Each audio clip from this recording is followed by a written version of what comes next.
maksudnya mata-mata. Kalau apa? Islam itu menangkap mata-mata. Mata-mata kafir.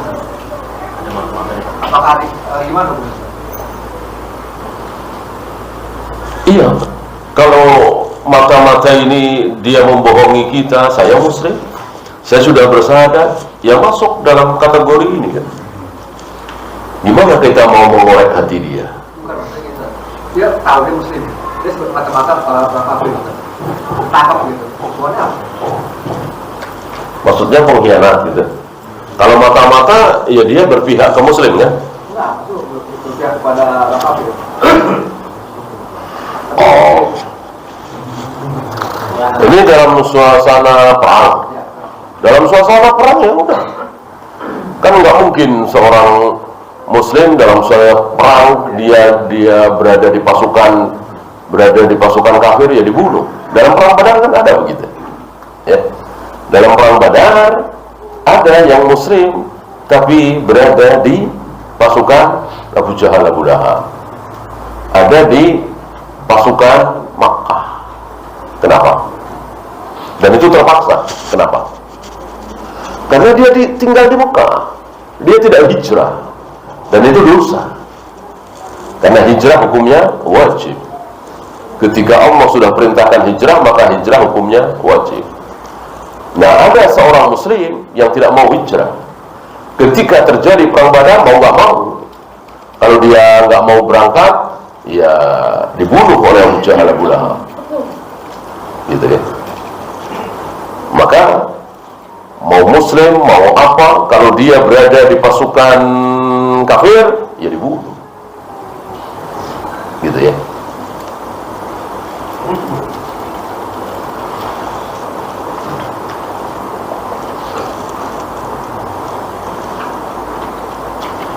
Apakah hukuman bagi pengkhianat adalah dikisos juga walaupun muslim?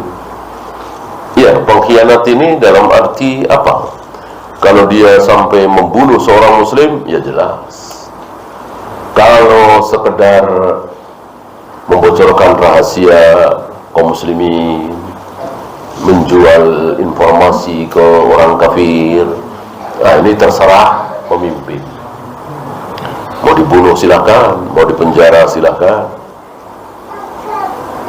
Karena tidak ada dalam Al-Quran dan Sunnah. Hukuman yang tidak ada dalam Al-Quran dan Sunnah, maka pemimpin boleh beristihad.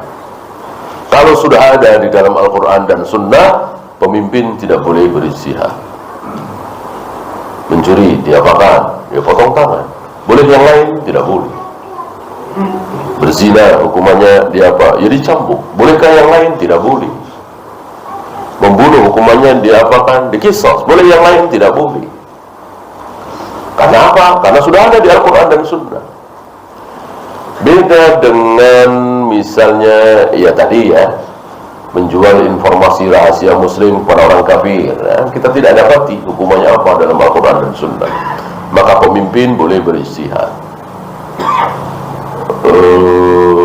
Pengedar narkoba misalnya, kan nggak ada di Al-Quran dan Sunnah. Pengedar narkoba hukumannya apa? Nggak ada kan?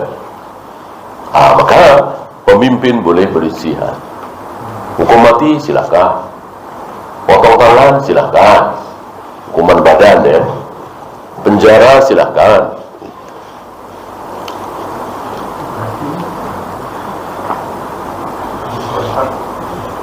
Iya.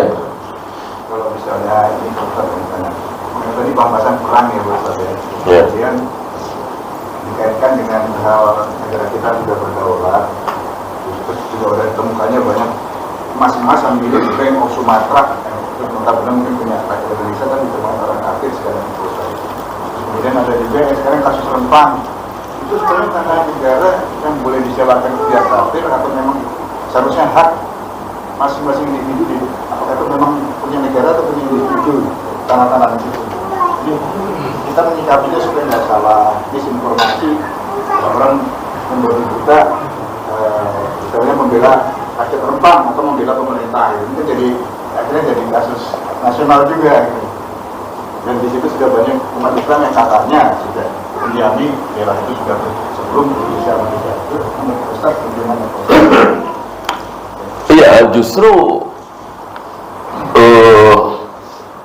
kita yang bertanya ya, misalnya Rempang ya, sebetulnya itu memang milik mereka apa milik negara, ya silahkan diusut gitu.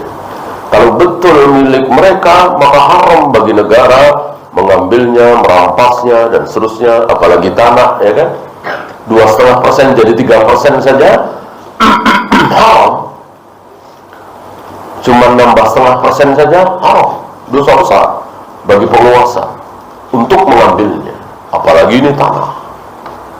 Kalau memang itu hak mereka, nah hak atau tidak, ya tentu diserahkan ke hukum. Kita kan nggak tahu, gitu ya. Itu yang pertama. Yang kedua, tentu wajib bagi pemerintah untuk mensejahterakan rakyatnya kan gitu. Nah, seandainya dengan demikian kok rakyat tambah sengsara, ya tentu berdosa pemerintah menyengsarakan rakyat kan.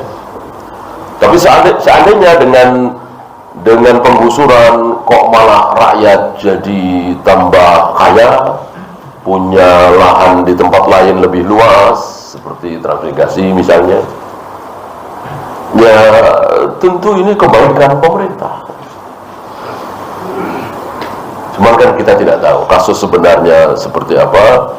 Wallahu a'lam. Apakah membaca kitab-kitab hadis, tafsir, membaca arti Al-Quran, mendengarkan ceramah para asatidzah termasuk dalam keutamaan menuntut ilmu? Iya, memang begitu kan. Jadi menuntut ilmu itu bukan hanya dengan duduk di majelis, dengan membaca kitab-kitab. Bahkan para ulama kan lebih banyak ininya. Duduk di majelis mungkin sehari 2 jam, 3 jam. Adapun membaca kitab ya bisa berjam-jam. Bahkan seperti Syekh Albani kan hampir-hampir tidak pernah duduk di majelis. Duduknya di maktabah, di perpustakaan. Dari pagi sampai malam. Gitu. Adapun keutamaan majelis tidak ada, gitu. Kan ada kan keutamaan majelis. Mencari ilmu dengan duduk di majelis ada keutamaannya. Salah satunya dinaungi oleh malaikat.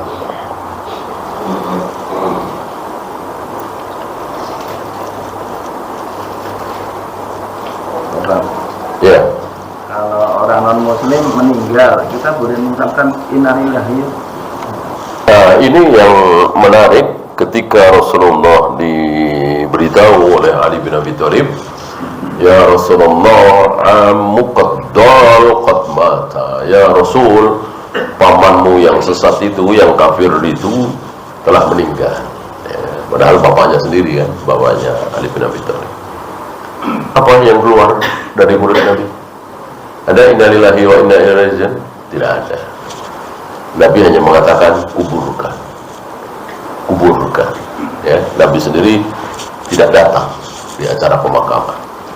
Nabi mendatangi Abu Thalib detik-detik menjelang sakaratul maut sebagai kesempatan terakhir bagi beliau untuk mengajak Abu Thalib masuk Islam. Tapi gagal. Dihalang-halangi, direcokin oleh 3 orang. Salah satu yang recokin akhirnya masuk Islam. Ini luar biasa, betul-betul rahasia takdir, rahasia hidayah. Ngerecokin orang, menghalangi orang masuk Islam, dia sendiri masuk Islam ya. Nah, dengan demikian tidak ada sunnahnya gitu.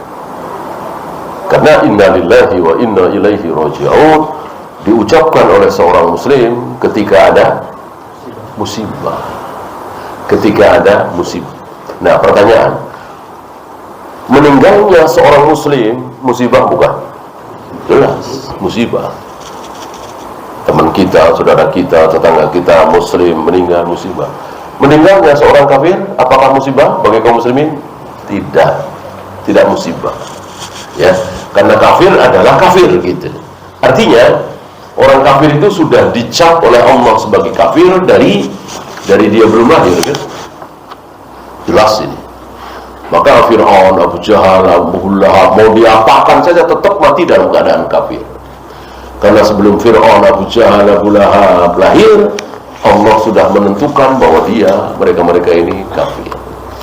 Maka ketika kafir itu mati, maka bukan musibah bagi seorang muslim. Ya.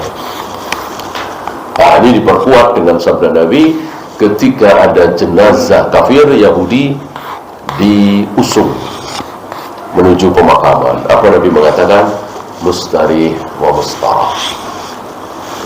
Dia istirahat dan mengistirahatkan. Apa maksudnya? Dia istirahat dari kekafirannya, udah mati kan ya udah, ya kan? Dan dia mengistirahatkan kita semua gitu.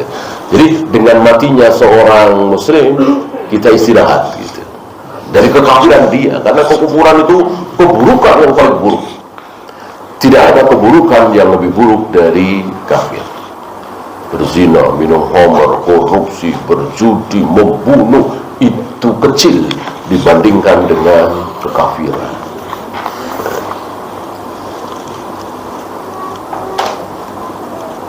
Ketika mengeluarkan zakat mal, bolehkah diberikan pada fakir miskin sebelum haul? Boleh. Bahkan ada istilahnya ini, ta'jiluz zakat, menyegerakan zakat. Biasanya ketika ada perlu, misalnya haul kita bulan Syawal, haul kita bulan Syawal masih 3 bulan lagi misalnya. Tapi kita punya sepupu misalnya atau keponakan misalnya butuh biaya besar untuk rumah sakit dia, 20 juta misalnya. Kebetulan zakat kita ada 20 juta. Kita keluarkan 3 bulan sebelum haul, karena memang diperlukan waktu itu untuk biaya rumah sakit. Dan sepupu kita ini atau keponakan kita ini nggak perlu tahu. Tahu boleh, nggak tahu juga nggak masalah. Artinya tidak ada syarat. Gitu.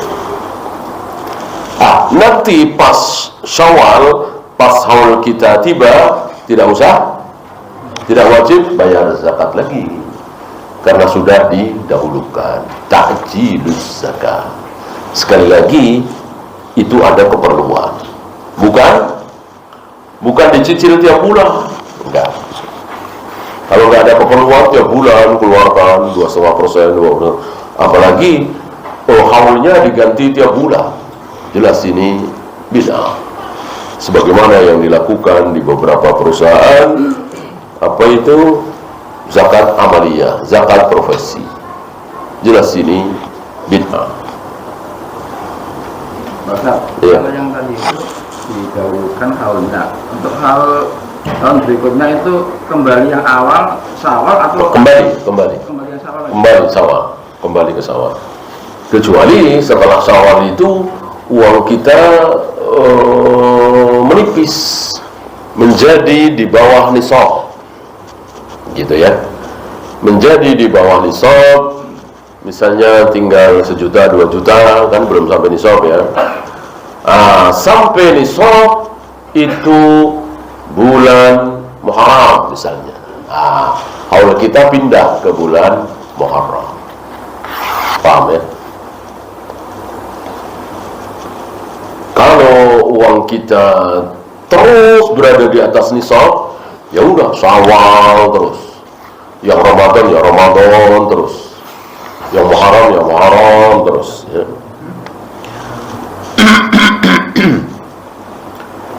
Kalau kita nggak tahu halnya kapan, kadang-kadang orang kan nggak ngerti halnya mulai kapan itu. Akhirnya udah dimudahkan mulai bulan Syawal gitu aja, boleh nggak? Dan sebelum Ya. Syawal terus ya. Kalau tidak tahu berarti dia nggak perhatian sama harta sendiri. Iya, sebelum itu dia nggak ini lah, kurang Belum paham ya. Iya, gitu. Oh, diingat-ingat dulu. Sekuat tenaga, uang saya itu mencapai nisab itu waktu itu bulan apa? Diingat-ingat dulu, ya. Jangan suka-suka kita. Wah, dipasin aja Ramadan. Karena nggak bisa. Karena zakat nggak ada hubungan. Zakat mal nggak ada hubungannya dengan Ramadan.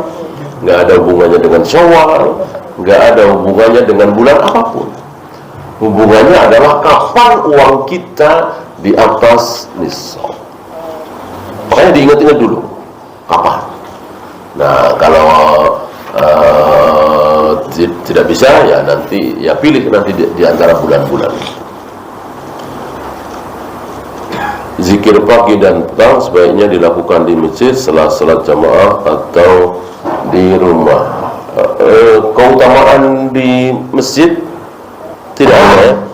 Keutamaan di masjid adalah salat berjamaah di masjid, ya, majelis ilmu. Maka ya boleh di masjid, boleh di rumah kapan saja. Kalau sekiranya di rumah tidak sempat karena ada sesuatu, ya di masjid atau mungkin di mobil sambil jalan. Gitu. Wallahu. Habis kita akhiri. Subhanakallahumma bihamdika asyhadu an la ilaha illa anta astaghfiruka wa atubu ilaik. Assalamualaikum warahmatullahi wabarakatuh.